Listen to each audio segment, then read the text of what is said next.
Nós passamos por aflições, todos nós.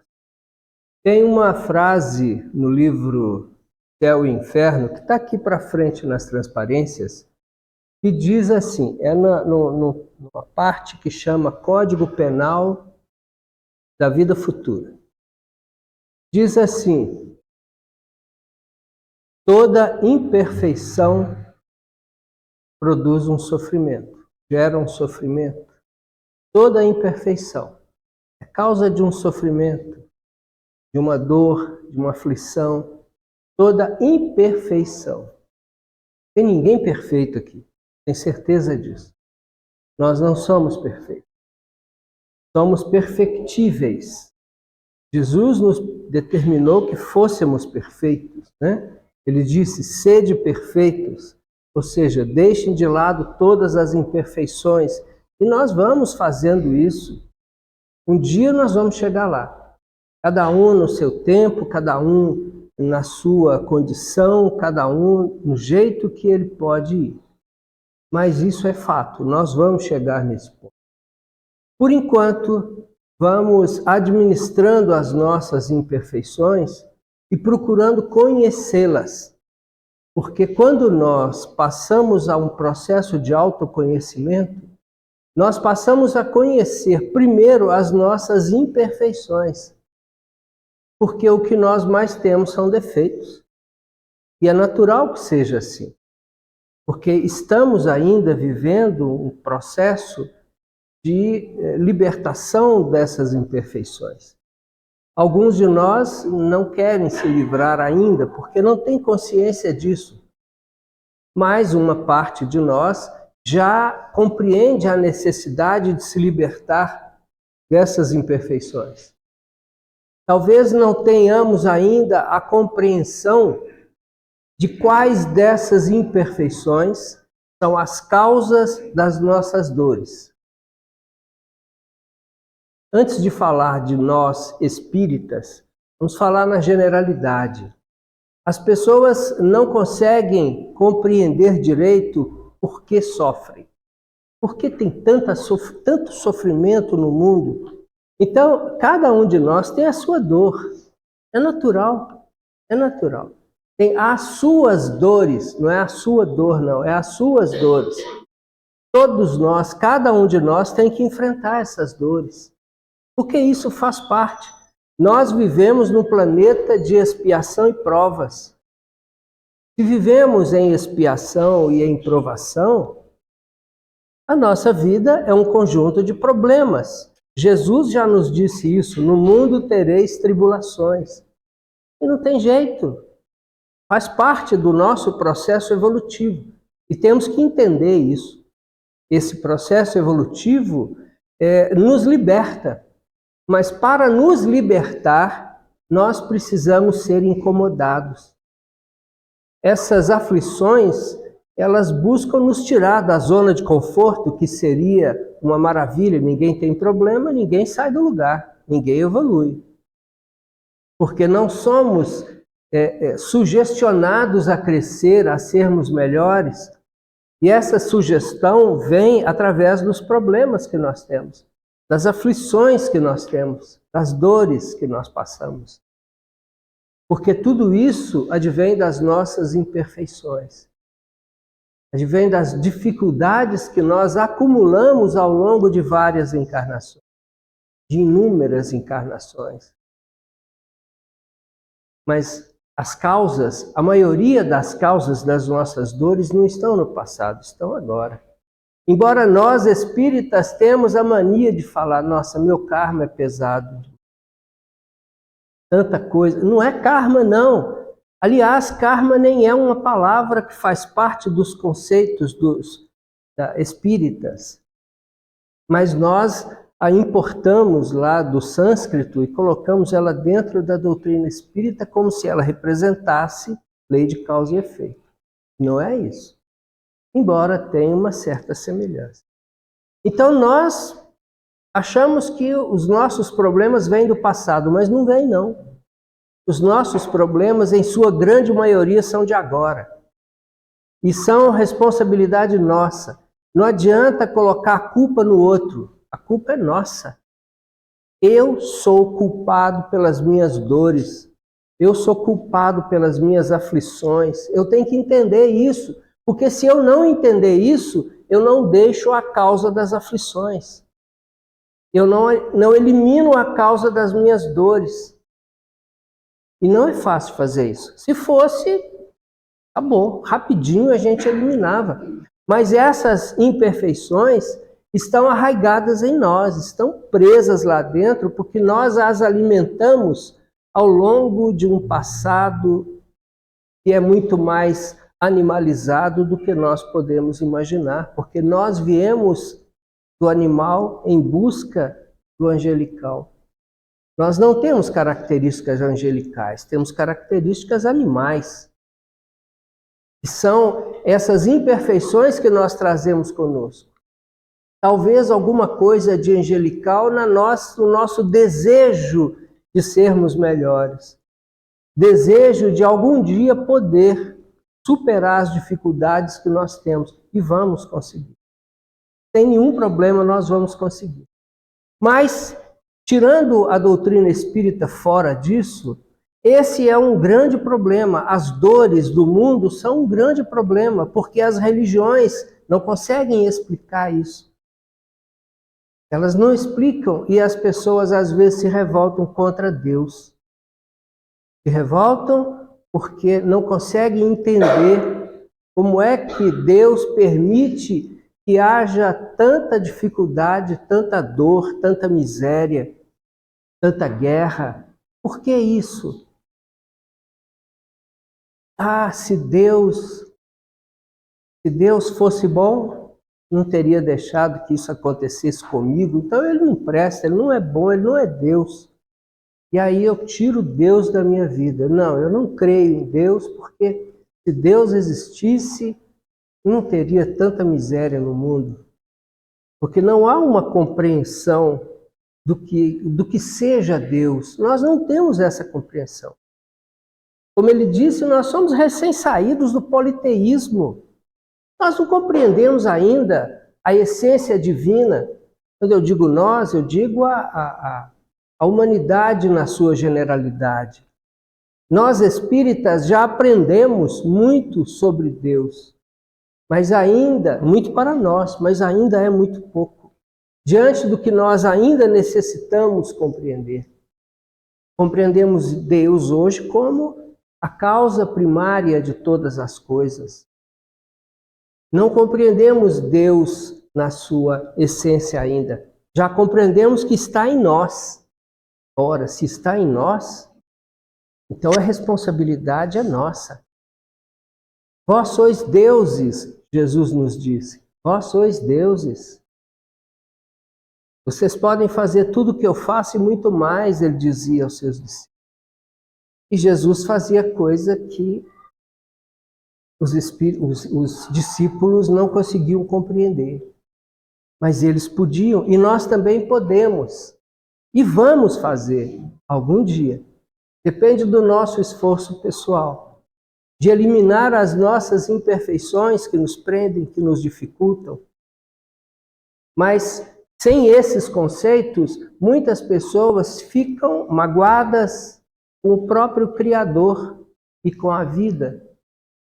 Ah, eu não creio em Deus, porque eu não acredito, não pode ter tanta coisa, tanto problema. Eu já vi muitas perguntas, eu anotei aqui algumas perguntas que eu já ouvi por aí. E dentre elas, eu anotei, por que Deus permite a dor? É Deus que é o responsável pela dor, não sou eu não, né?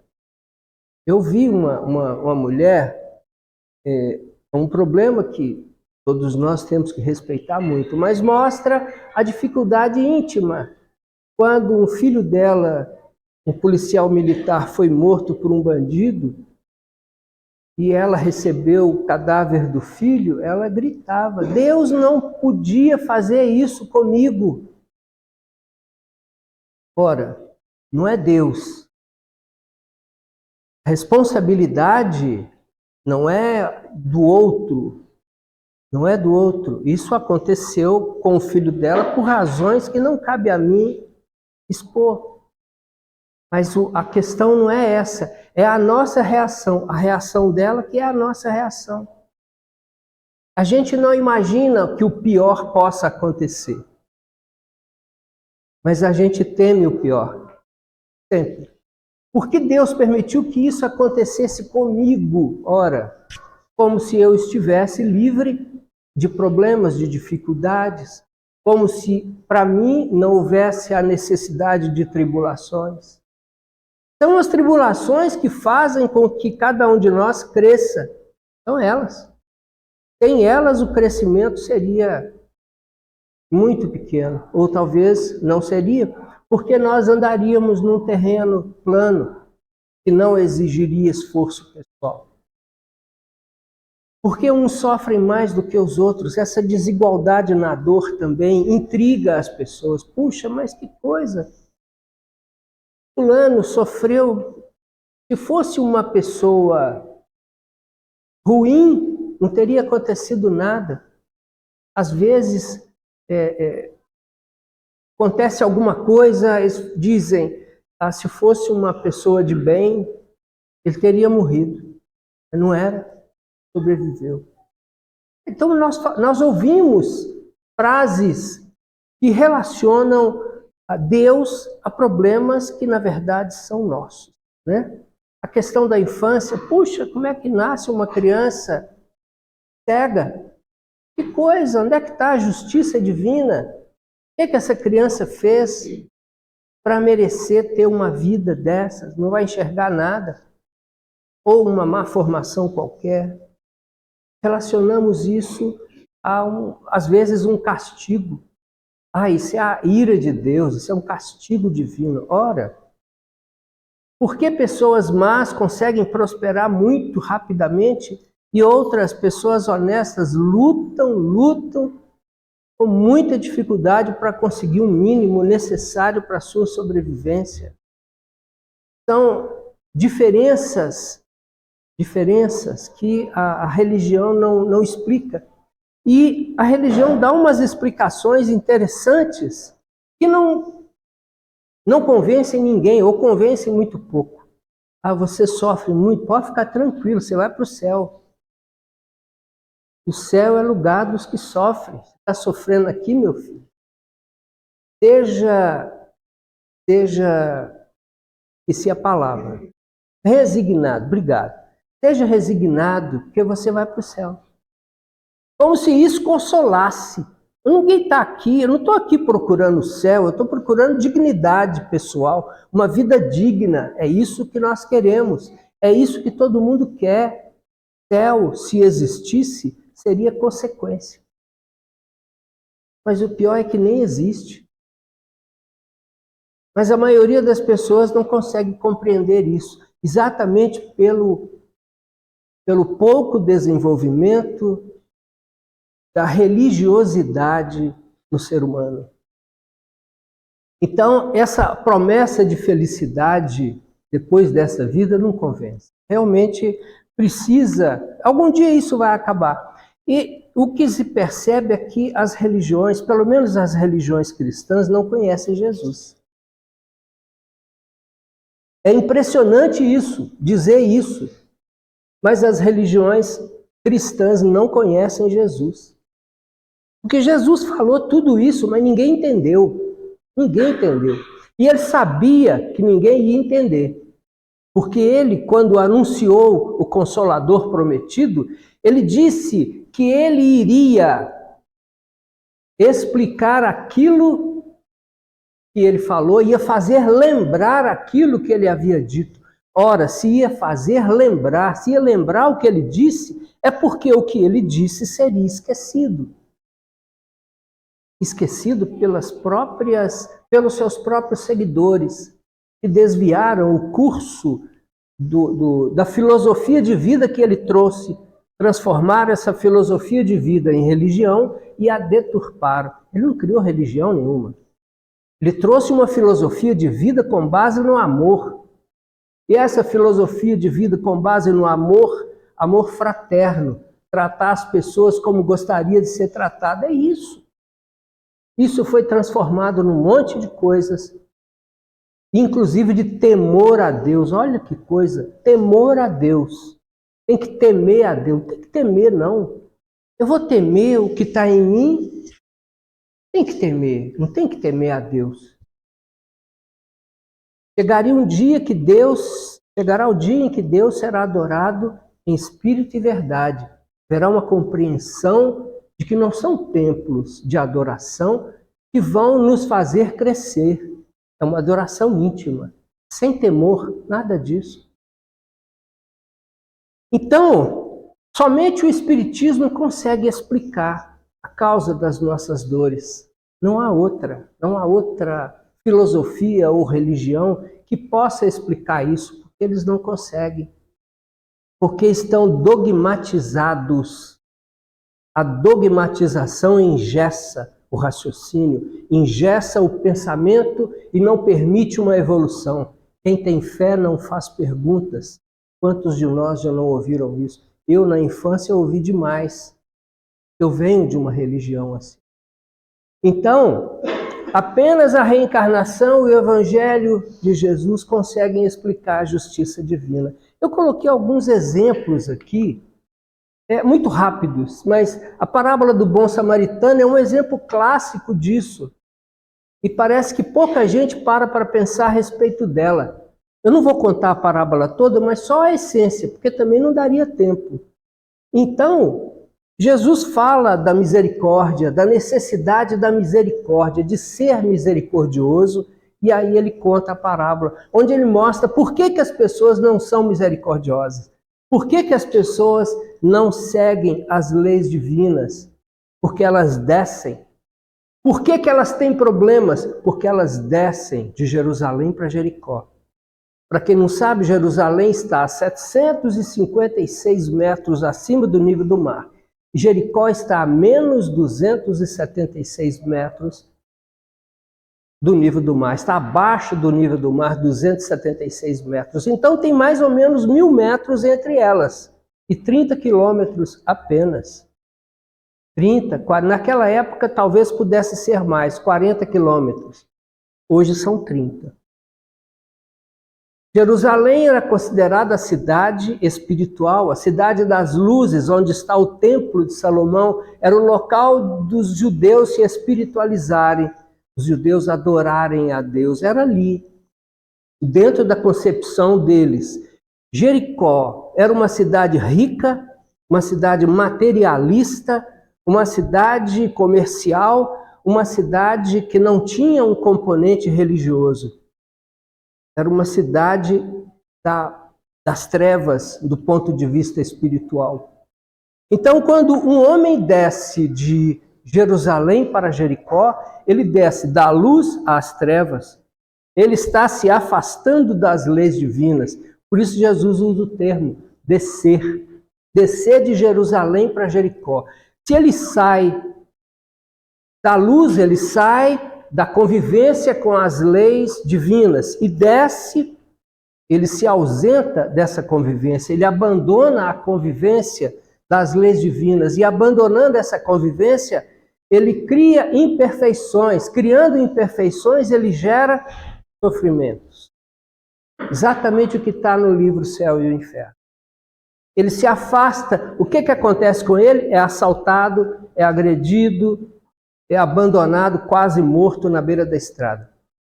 E aí vem um sacerdote que também está descendo. Ora, se ele está descendo, ele está se afastando também das leis divinas. Ele vai passar e não vai falar nada. Ele vai ver o cara ali e vai embora. Embora ele tenha conhecimento. Depois vem um levita que também tem conhecimento, mas também está descendo. Ele não vê nada. Ele passa, vira as costas e vai embora, porque ele está se afastando das leis divinas, como o sacerdote. Depois vem um samaritano, e ele não disse que o samaritano estava descendo. O samaritano estava passando. Passando, ele se condoeu. Ou seja, não é uma pessoa que está descendo das luzes para as trevas. E a pessoa que não está descendo, a pessoa que passa pelo sofrimento, ela consegue se condoer do sofrimento e auxiliar. Ela consegue ser misericordiosa. porque ela não traz consigo as imperfeições de quem desce. Mas quem disse que isso pôde ser compreendido antes da doutrina espírita? Ninguém compreende. Ninguém falava nada a respeito, porque a mensagem de Jesus foi esquecida. Foi esquecida. E Jesus havia dito isso numa outra frase: buscai primeiro o reino de Deus e sua justiça, e todas as outras coisas vos serão acrescentadas. Ou seja, busque estar vivendo em harmonia com as leis divinas, e você não terá. Oi? Não era religião, não importa a religião. Sim. Não precisa ser religioso. Não tem que ser, não precisa. É uma questão moral, é uma questão de crescimento moral e ter o amor no coração. Se condoer com a dor do outro, não tem religião. Tanto que ele não criou religião. Não veio aqui para isso. Então, essa informação, ele nos orientou sobre o que devemos fazer. E ele falava: vinde a mim todos vós que estáis cansados, e eu vos aliviarei. Mas as pessoas nem sabiam o que era ir até ele. Não sabiam e não tinham essa concepção. Então ficavam presas na sua amargura, e até hoje a maioria de nós se prende a amarguras que geram dores, sofrimentos desnecessários. Desnecessários, porque nós não temos que culpar nada e ninguém, não temos que culpar Deus, não temos que culpar o karma, não temos que culpar outras pessoas pelas nossas dores, temos que culpar nós mesmos e compreender. E não é fazer consciência culpada, é compreender: eu sou responsável por isso e a única pessoa capaz de me libertar disso sou eu mesmo. Então eu tenho que me libertar, eu tenho que crescer, eu tenho que ser melhor, eu tenho que procurar isso. A doutrina espírita nos orienta como fazer isso. Tem uma frase, um termo, chama-se renovação íntima. Buscar a renovação íntima. Conhece-se o verdadeiro espírita, nos disse Kardec, pelo seu esforço em se renovar intimamente a cada dia. Com minhas palavras, claro, não foi exatamente isso que ele disse, mas o sentido é esse. Então nós vamos nos libertar das nossas dores quando nós nos dispusermos a sermos melhores. Mas antes temos que nos conhecer. Uma outra passagem que Jesus fala do mesmo assunto, de gerar imperfeições, é a parábola do filho pródigo. O que ela diz? O jovem se afasta da casa do pai. O que é se afastar da casa do pai? É se afastar das leis divinas, das leis de Deus. Ele se afasta, e quando ele se afasta, o que ele gera para si próprio? Sofrimentos, dores, dificuldades, aflições. E para ele mudar, foi necessário ele chegar no fundo do poço e aí cair em si. Caiu em si. Quer dizer, ele chegou ao ponto de dar comida aos porcos e ele desejava aquela comida. Coisa que ninguém queria, era o que ele queria, porque ele não tinha outra alternativa. E aí ele se lembra da casa do pai e resolve voltar. Mas ele só é assistido pelo pai depois que ele anda muito. Ele não é assistido na hora que ele toma a decisão de voltar. Não. Primeiro ele faz uma caminhada. Então, de fato, ele quer ser melhor. Vamos dar uma ajuda para ele. E é assim que a coisa funciona. Nós temos que merecer a ajuda. Faça a sua parte que o céu te ajudará. Todo mundo conhece essa frase. Mas temos que fazer a nossa parte. E Jesus deixou isso muito claro também na frase: bem-aventurados os aflitos, porque serão consolados. Tem que saber o que é esse ser aflito. Não é qualquer aflito, porque todos nós somos aflitos. Mas aí as religiões colocam: não, você vai ser consolado, você vai para o céu. É o consolo dos aflitos, é o céu. O céu Uma vez eu ouvi uma pessoa perguntar para um padre: padre, como é que é o céu? Ele falou: eu não sei, eu nunca fui lá. E era uma resposta natural, que eu não podia esperar outra. Era isso que eu podia esperar dele. Ele não sabe realmente. Então, nós precisamos compreender isso. As nossas aflições são responsabilidade nossa. Quando nós entendemos isso e nos esforçamos para nos libertar das causas das aflições, nós somos bem-aventurados. Porque estamos nos esforçando para nos libertar das causas das aflições. Isso é importante. Então, nós não podemos absolutamente dizer que as nossas aflições elas têm causa no passado, a maioria delas tem causas hoje. No Evangelho segundo o Espiritismo, capítulo 5, tem um parágrafo que eu até colori ele. Ele diz o seguinte: remontando-se à origem dos males terrestres, reconhecer-se-á que muitos são consequência natural do caráter e do proceder dos que o suportam. Kardec deixa de uma forma muito clara isso. A maioria das nossas dores são consequências do nosso caráter. O nosso caráter não é formado nessa existência.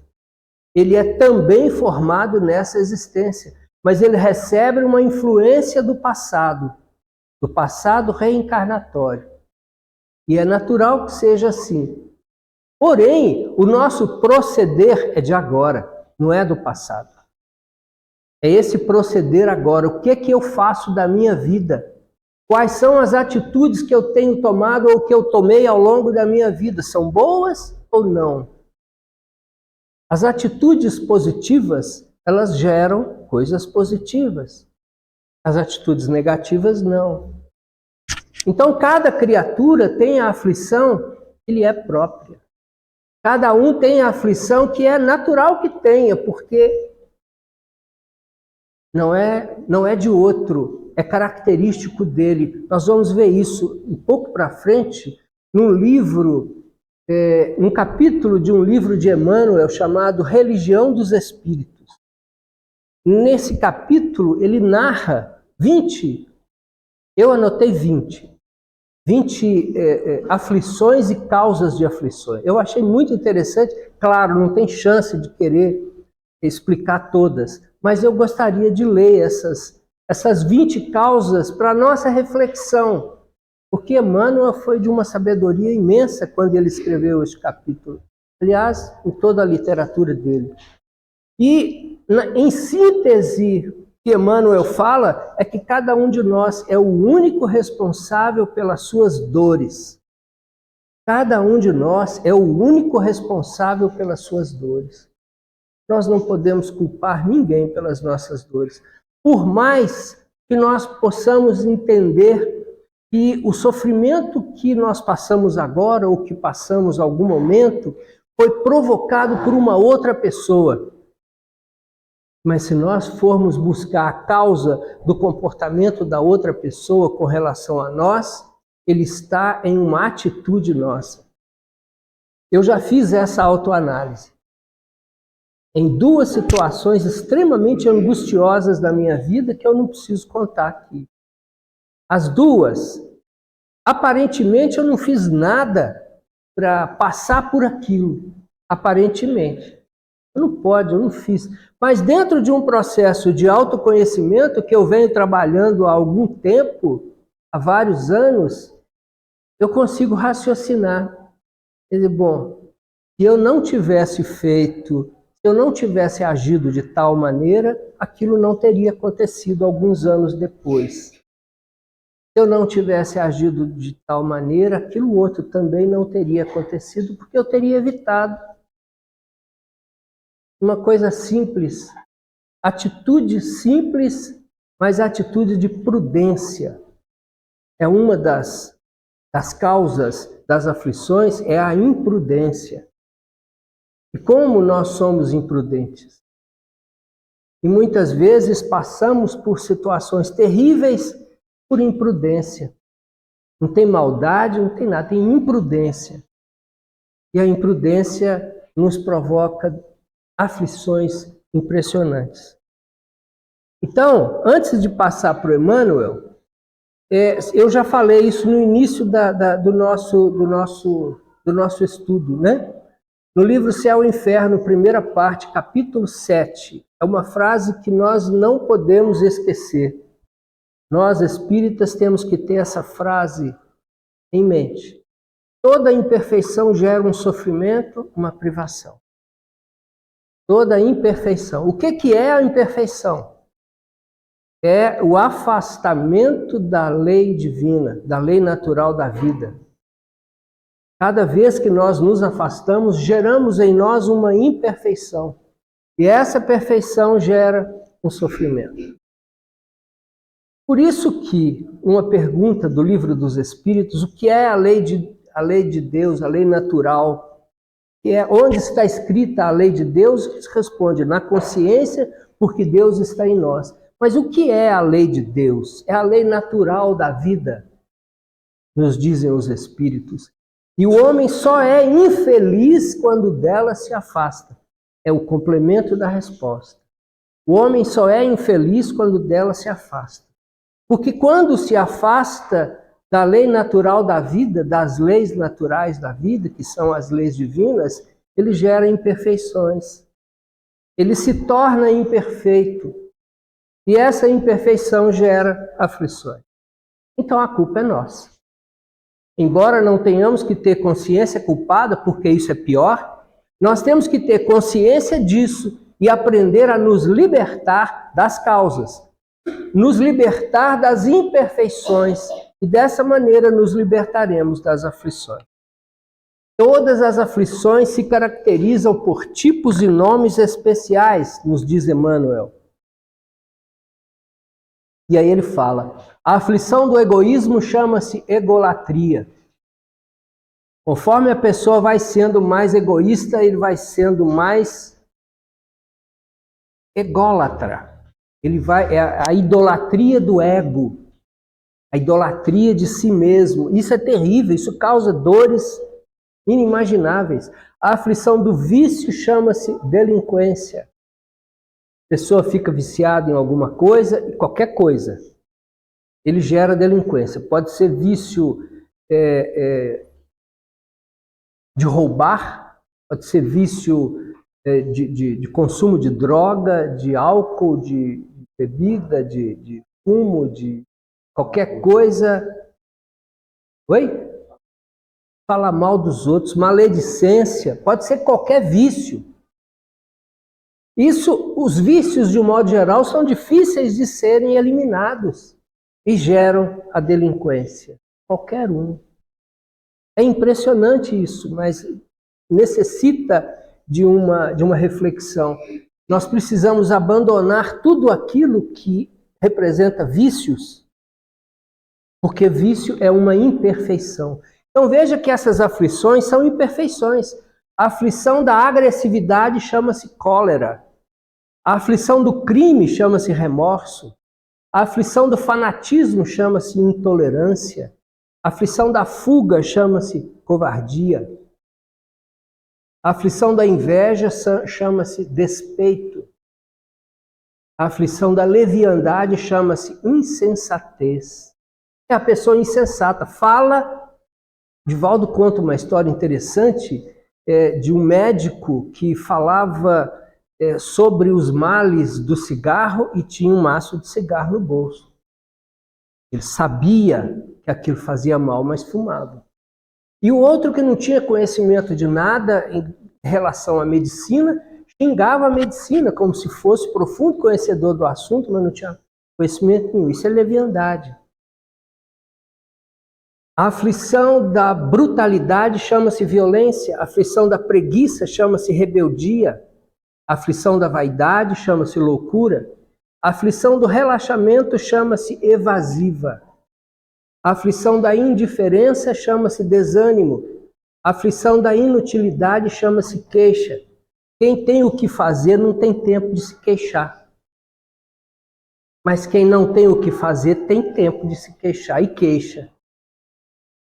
Então, é preciso não ser inútil. É preciso usar o seu tempo de forma adequada para deixar de se queixar das coisas. A aflição do ciúme chama-se desespero, a aflição da impaciência chama-se intemperança. E isso gera intemperança. Às vezes a gente tem reações que não são as reações que deveríamos ter.